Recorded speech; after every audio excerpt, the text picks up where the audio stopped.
사랑하는 형제자매 여러분, 오늘은 우리 주님 예수 그리스도의 순환과 죽음에서 보이는 자기 희생적 사랑을 기억하며 주님의 부활을 맞이하기 위한 준비 기간인 사순절 첫 번째 주일입니다.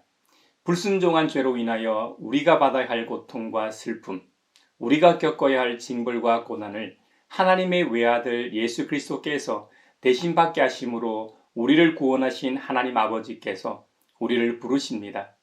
이제 우리의 마음과 뜻을 다하여 영과 진리로 주님을 찬양하며 예배합시다. 아멘. 사도신경으로 우리의 신앙을 고백합시다. 나는 전능하신 아버지 하나님, 천지의 창조주를 믿습니다. 나는 그의 유일하신 아들, 우리 주 예수 그리스도를 믿습니다. 그는 성령으로 잉태되어 동정녀 마리아에게서 나시고 본디오 빌라도에게 고난을 받아 십자가에 못 박혀 죽으시고 장사된 지 사흘 만에 죽은 자 가운데서 다시 살아나셨으며 하늘에 오르시어 전능하신 아버지 하나님 우편에 앉아 계시다가 거기로부터 살아있는 자와 죽은 자를 심판하러 오십니다. 나는 성령을 믿으며 거룩한 공교회와 성도의 교제와 죄를 용서받는 것과 몸의 부활과 영생을 믿습니다. 아멘. 목소리 높여서 주 찬양하여라. 영광과 권세와 존귀와 위엄을 오늘이 다스리시는 만왕의 왕께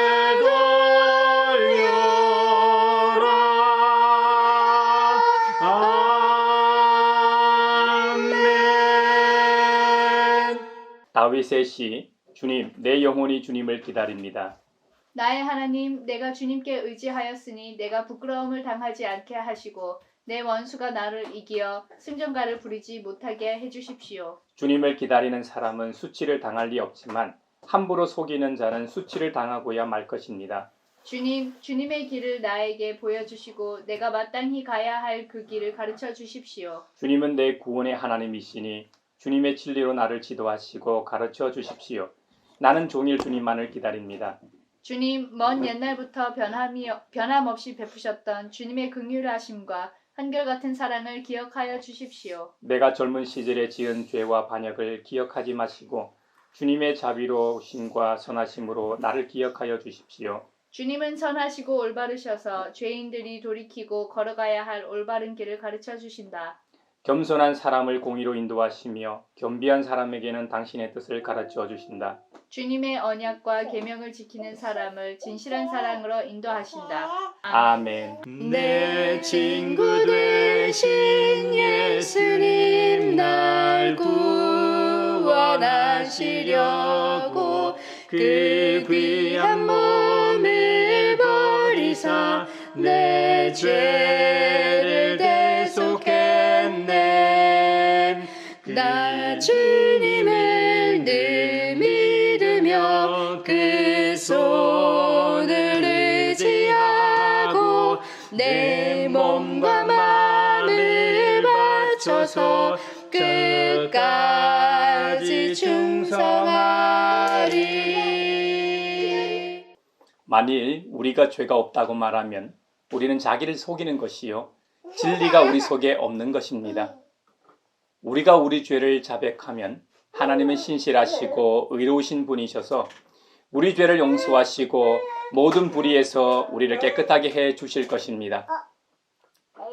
지난 한 주간 가정에서, 직장에서, 세상에서, 심지어 교회에서의 우리의 말과 행동을 돌아보며 자비롭고 은혜롭고 노하기를 도대하시는 주님 앞에 우리 죄를 고백합시다.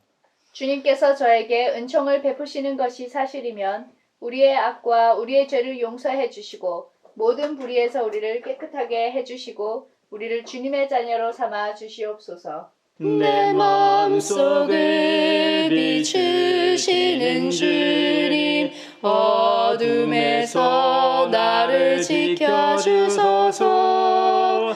내 마음속을 비추시는 주님, 당신 사랑 안에 쉬리라. 내 맘속을 비추시는 주님, 어둠에서 나를 지켜주소서. 내 맘속을 비추시는 주님, 당신 사랑 안에 쉬리라.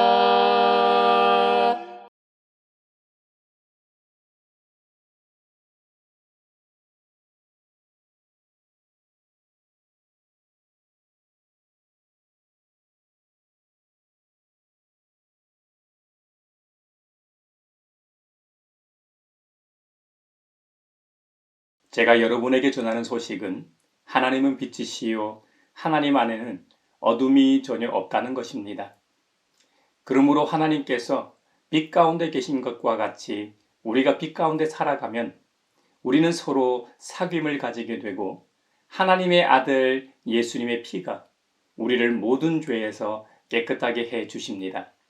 이제 주님께서 우리의 죄를 용서하셨음을 주님의 이름으로 선언합니다. 아멘. 못 박힌 손발 보니 큰 자비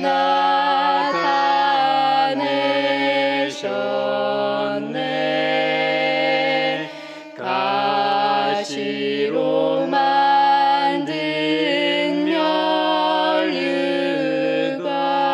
면류관 우리를 위해 쓰셨네.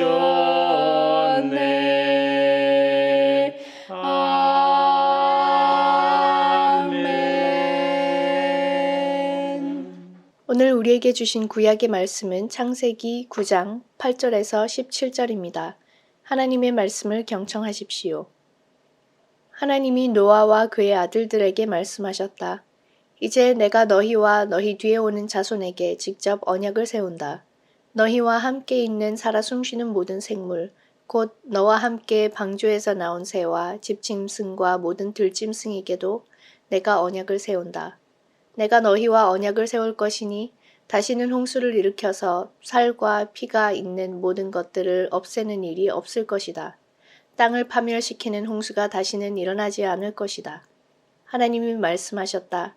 내가 너희 및 너희와 함께 있는 숨쉬는 모든 생물 사이에 대대로 세우는 언약의 표는 바로 무지개이다. 내가 무지개를 구름 속에 둘 터이니 이것이 나와 땅 사이에 세우는 언약의 표가 될 것이다. 내가 구름을 일으켜서 땅을 덮을 때마다 무지개가 구름 사이에서 나타나면 나는 너희와 숨쉬는 모든 짐승 곧 살과 피가 있는 모든 것과 더불어 세운 그 언약을 기억하고 다시는 홍수를 일으켜서 살과 피가 있는 모든 것을 물로 멸하지 않겠다. 무지개가 구름 사이에서 나타날 때마다 내가 그것을 보고 나 하나님이 살아 숨쉬는 모든 것들 곧 땅 위에 있는 살과 피를 가진 모든 것과 세운 영원한 언약을 기억하겠다. 하나님이 노아에게 말씀하셨다. 이것이 내가 땅 위에 살과 피를 가진 모든 것과 더불어 세운 언약의 표다. 아름답고 귀한 말씀 생명샘이로다. 아름답고 귀한 말씀 생명샘이로다. 오늘 우리에게 주신 서신의 말씀은 베드로전서 3장 18절에서 22절입니다. 하나님의 말씀을 경청하십시오. 그리스도께서도 죄를 사하시려고 단 한 번 죽으셨습니다. 곧 의인이 불의한 사람을 위하여 죽으신 것입니다. 그것은 그가 육으로는 죽임을 당하시고 영으로는 살리심을 받으셔서 여러분을 하나님 앞으로 인도하시려는 것입니다. 그는 영으로 옥에 있는 영들에게도 가셔서 선포하셨습니다. 그 영들은 옛적에 노아가 방주를 지을 동안에 곧 하나님께서 아직 참고 기다리실 때에 순종하지 않던 자들을 말하는 것입니다. 그 방주에 들어가 물에서 구원받은 사람은 겨우 8사람밖에 없었습니다. 그 물은 지금 여러분을 구원하는 세례를 미리 보여준 것입니다. 세례는 육체의 더러움을 씻어내는 것이 아니라 예수 그리스도의 부활을 힘입어 선한 양심이 하나님께 응답하는 것입니다. 그리스도께서는 하늘로 가셔서 하나님의 오른쪽에 계시니 천사들과 권세들과 능력들이 그에게 복종하고 있습니다. 아름답고 귀한 말씀 생명샘이로다. 아름답고 귀한 말씀 생명샘이로다. 오늘 우리에게 주시는 복음의 말씀은 마가복음서 1장 9절로 15절입니다. 주님의 말씀을 경청하십시오. 그 무렵에 예수께서 갈릴리 나사렛으로부터 오셔서 요단강에서 요한에게 세례를 받으셨다. 예수께서 물속에서 막 올라오시는데 하늘이 갈라지고 성령이 비둘기같이 자기에게 내려오는 것을 보셨다. 그리고 하늘로부터 소리가 났다. 너는 내 사랑하는 아들이다. 내가 너를 좋아한다. 그리고 곧 성령이 예수를 광야로 내보내셨다. 예수께서 40일 동안 광야에 계셨는데 거기서 사탄에게 시험을 받으셨다.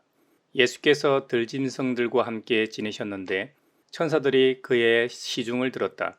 요한이 잡힌 뒤에 예수께서 갈릴리에 오셔서 하나님의 복음을 선포하셨다. 때가 찼다. 하나님의 나라가 가까이 왔다. 회개하여라. 복음을 믿어라. 이것은 주님의 말씀입니다. 하나님 감사합니다. 아름답고 귀한 말씀 생명샘이로다. 아름답고 귀한 말씀 생명샘이로다. 사회를 위하여 기도합니다. 최근 정부가 한 해에 2,000명씩 의대 정원 확대에 대한 확고한 의지를 밝혔습니다.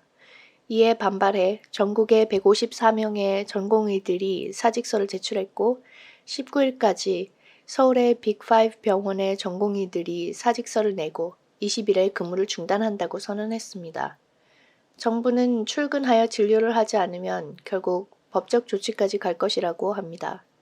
현재 소아청소년과 같은 기피학과에는 의사가 부족한 것이 사실이고 특히 지방에는 더욱 그렇습니다. 의대 정원 정책에는 이를 뒷받침하는 교육과 의료 서비스 관리, 수가 시스템 개선 등 시스템적 개선이 필요합니다. 이번 정책이 실용성 있게 좀 더 보완되고 현장의 의사들과 합의점을 잘 찾아서 의료 체계가 바로 세워지게 하소서. 우리 기도를 들어주시고 주님의 평화를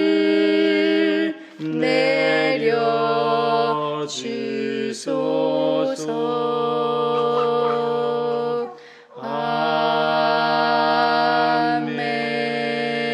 아멘. 교회를 위하여 기도합니다. 오늘은 사순절 첫 번째 주일입니다. 지난 수요일, 제의 수요일을 시작으로 한국 교회는 사순절에 돌입했습니다. 이 시기 사랑과 섬김의 길을 따르는 교회와 성도들이 되기를 원합니다. 위기 앞에서도 생명을 포기하지 않는 우리 주님의 사랑 실천을 본받아 우리 각자가 처해 있는 삶의 자리에서 주님께서 당부하신 서로 사랑하라는 말씀을 실천하는 우리 모두가 되기를 원합니다. 그리하여 자신과 자국의 이익을 위해 생산과 소비가 만연한 이 땅에 생명 존중과 생태 평화를 위한 노력을 하는 은총의 절기가 되게 하소서. 우리 기도를 들어주시고 주님의 평화를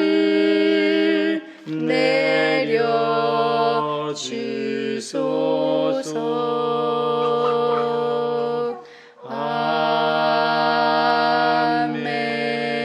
아멘. 세계를 위하여 기도합니다.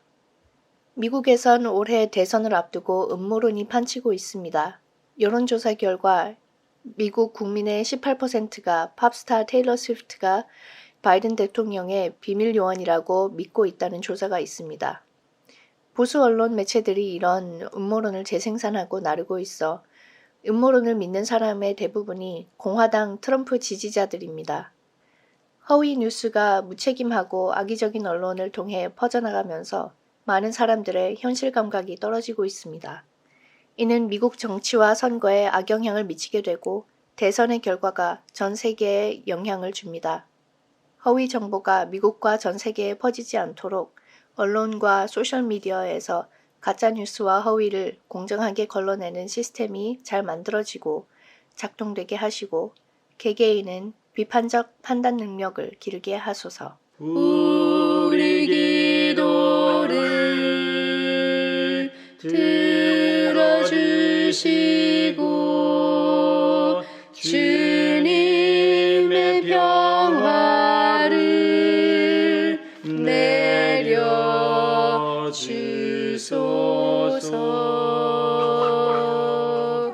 아멘.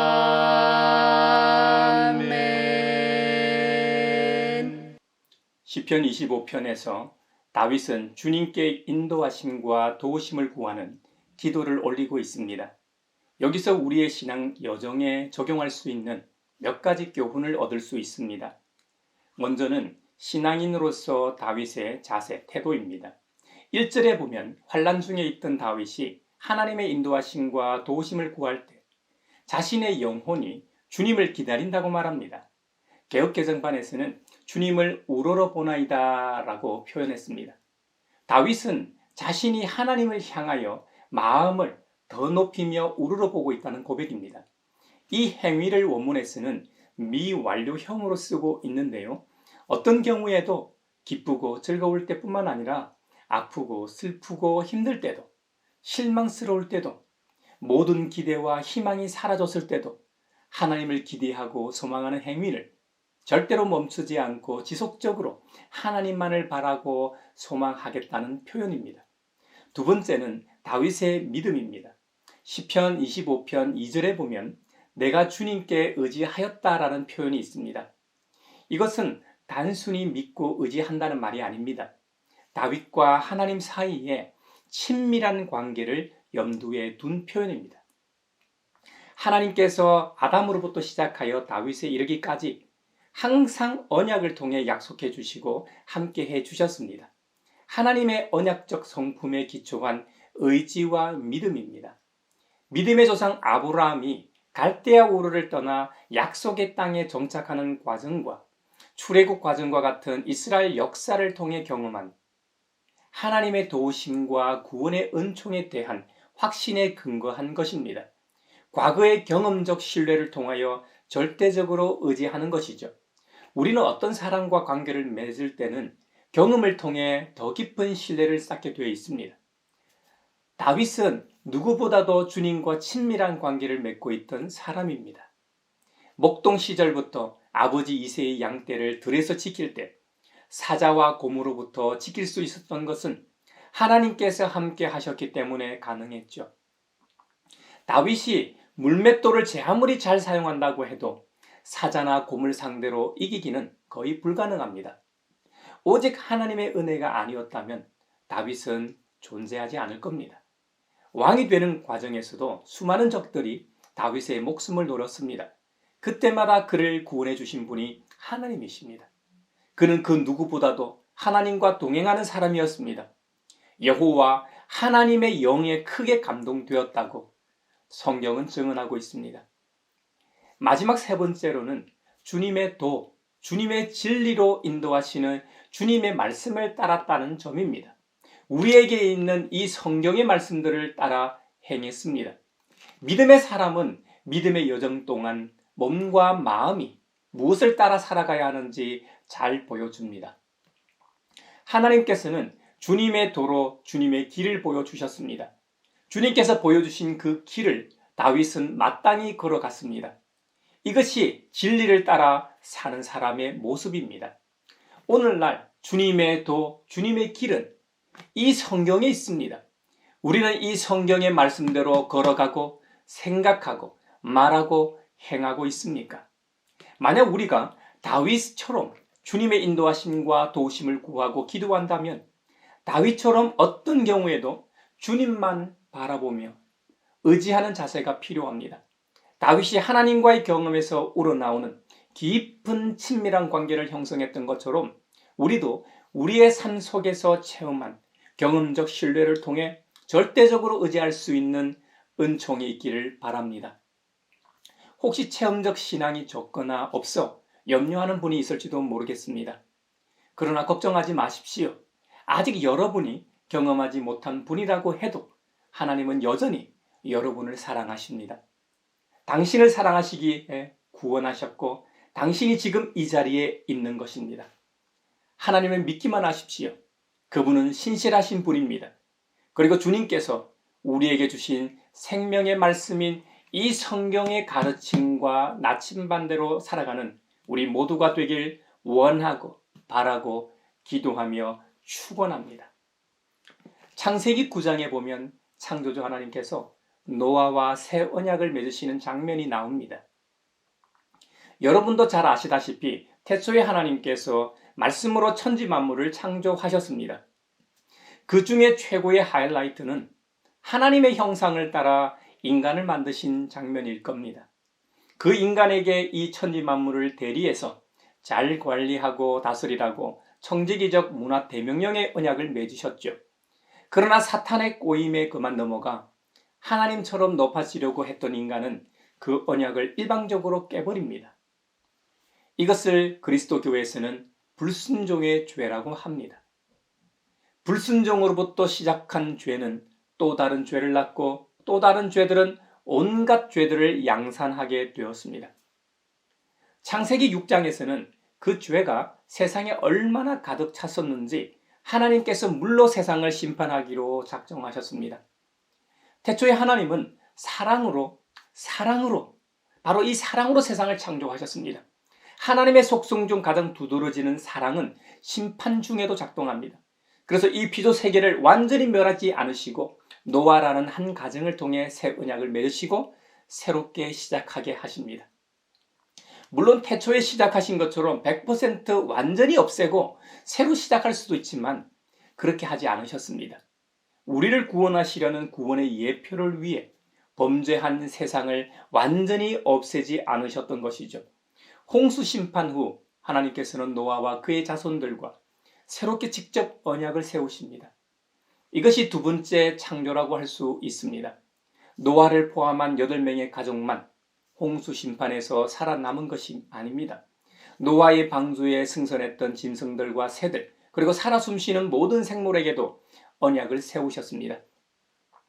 여러분 중에는 이런 의문이 드는 분들도 있을지 모르겠습니다.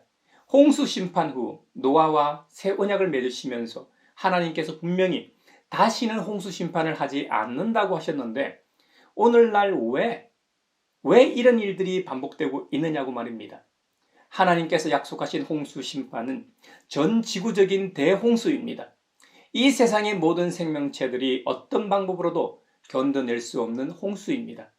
지금까지 많은 재난 영화가 기후 위기와 맞물려 흥행했습니다. 그 중에서도 노아의 홍수와 가장 비슷한 영화가 2012일 겁니다.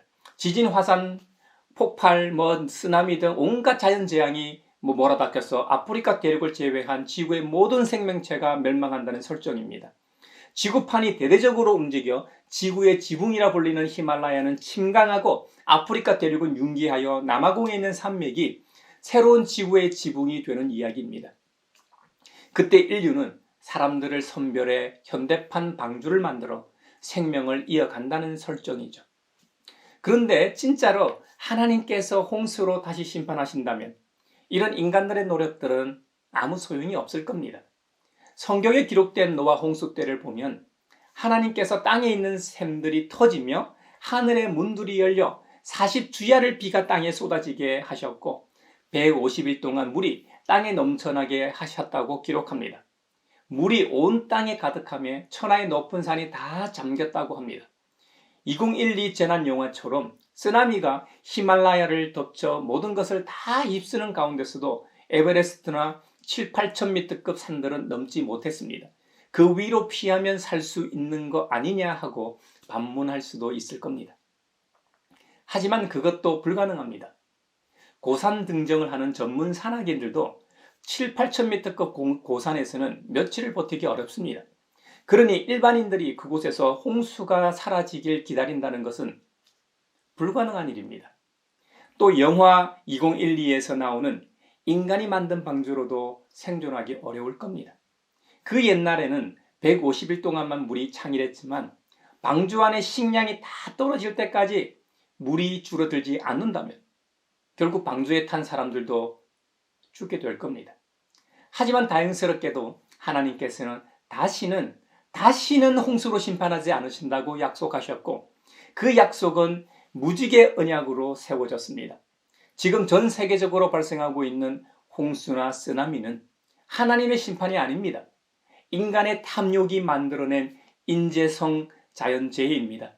인간이 잘 관리하고 다스려야 할 청지기적 사명을 경홀히 여긴 결과로 피조세계가 신음하는 소리입니다. 여기서 더 나가면 진짜로 위험해진다는 경고의 메시지인 셈이죠.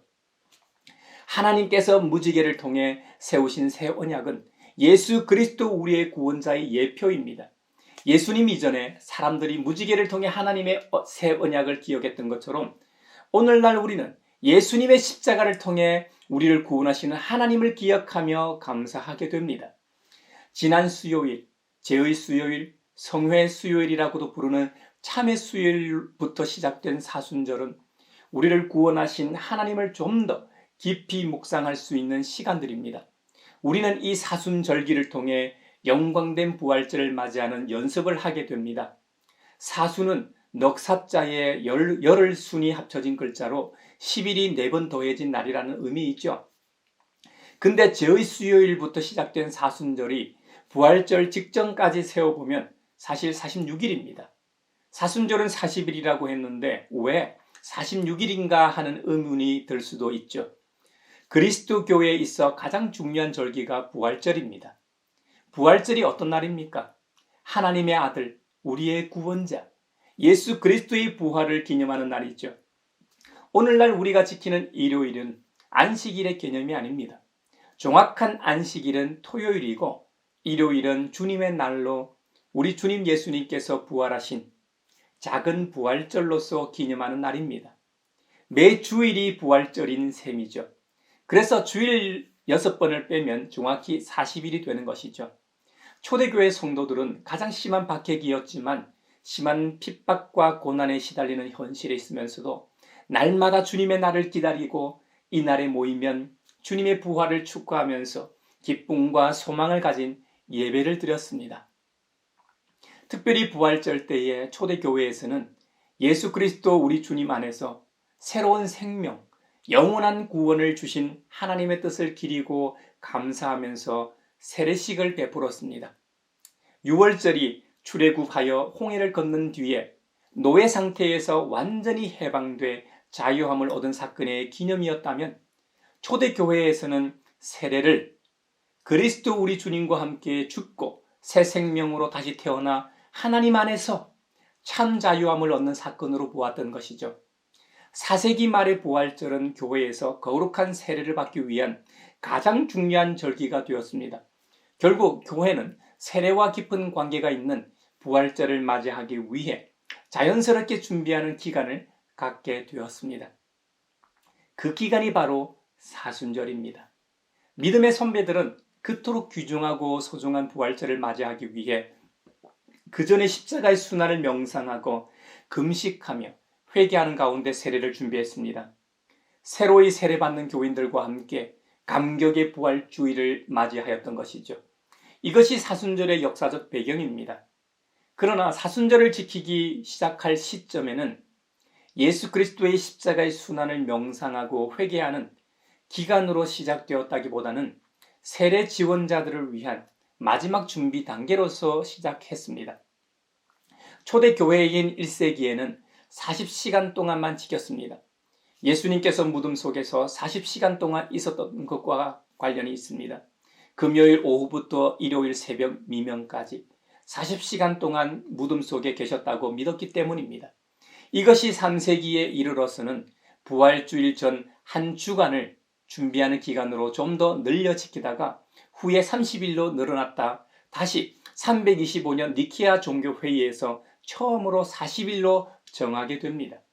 우리가 성 어거스틴이라고 부르는 아구스티누스 교부 시대에는 사순절은 세례를 받을 사람들뿐만 아니라 모든 그리스도인들, 교회 전체로 확대해서 주님의 순환에 동참하며 부활을 준비하는 기간으로 정하기에 이릅니다. 이 사순절은 초대교회로부터 시작된 교회 공동체의 자기 정체성을 확실히 아는 기간이었던 셈이죠.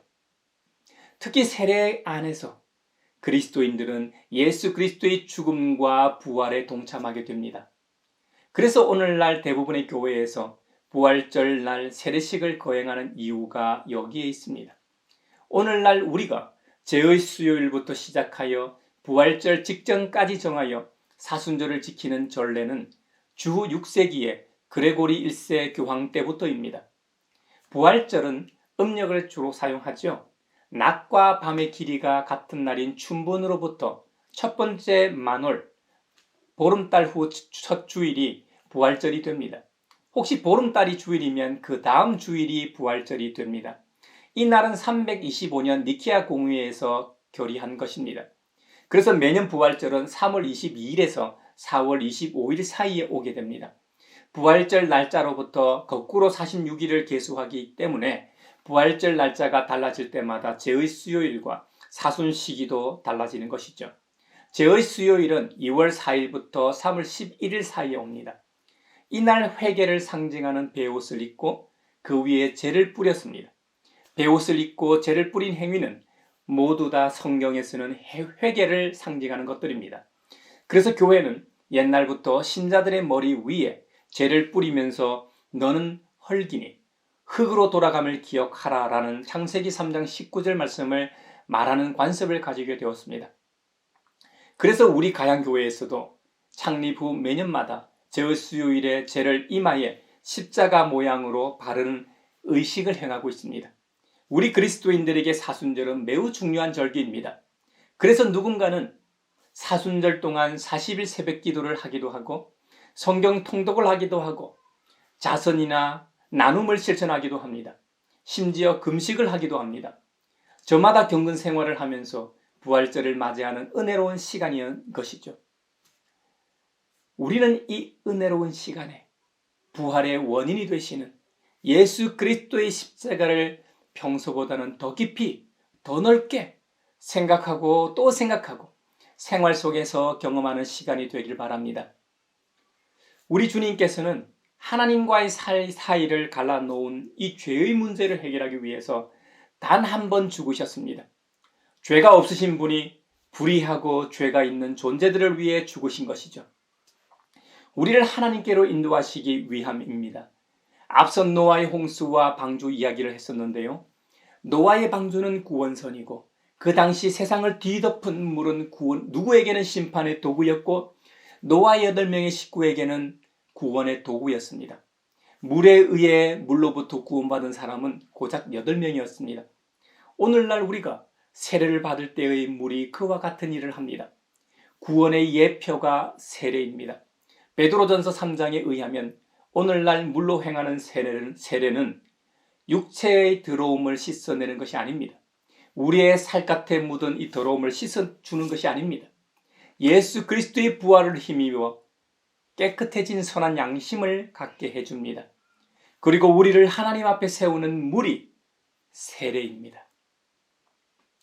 지난주에 말씀드린 것처럼 하나님께 순종하여 온 세상을 위해 십자가에서 죽으시고 부활하신 예수님께서 하나님 아버지께서 모든 권세와 영광을 주셨기에 우리의 주님이 되셨습니다.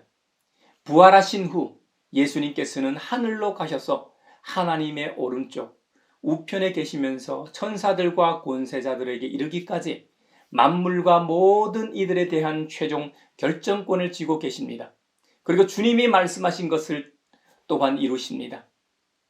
그러므로 우리는 은총의 사순절기 동안 우리의 주님이신 예수님과 좀 더 친밀한 관계를 맺는 시간이 되길 바랍니다.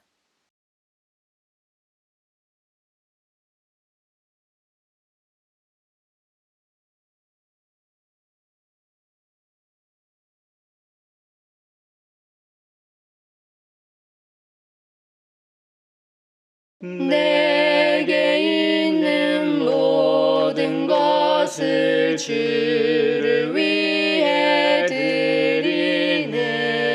주의 성령 충만하게 내게 내려주소서. 주께 드리네. 주께 드리네.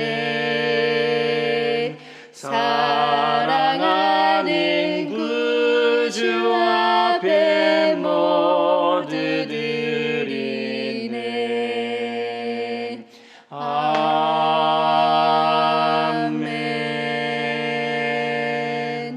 여기에 모인 우리는 우리의 믿음의 역사와 사랑의 수고와 우리 구주 예수 그리스도에 대한 소망의 인내를 여기 연보에 담아 올려드립니다.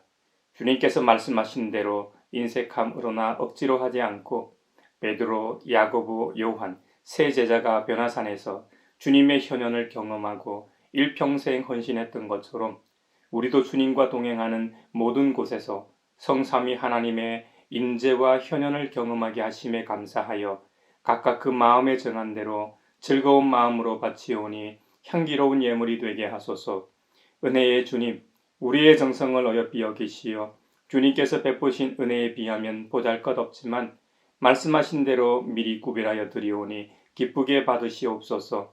우리의 가진 것이 비록 적어도 바치는 기쁨은 더 커지고 비록 버는 것이 적어도 나누는 즐거움은 더욱 넘쳐 우리 믿음의 소문이 각처에 퍼지게 하소서. 우리 주님 예수 그리스도의 이름으로 감사하며 기도하옵나이다. 아멘. 그 선한 힘에 고요히 감사하여 그 놀라운 평화를 누리며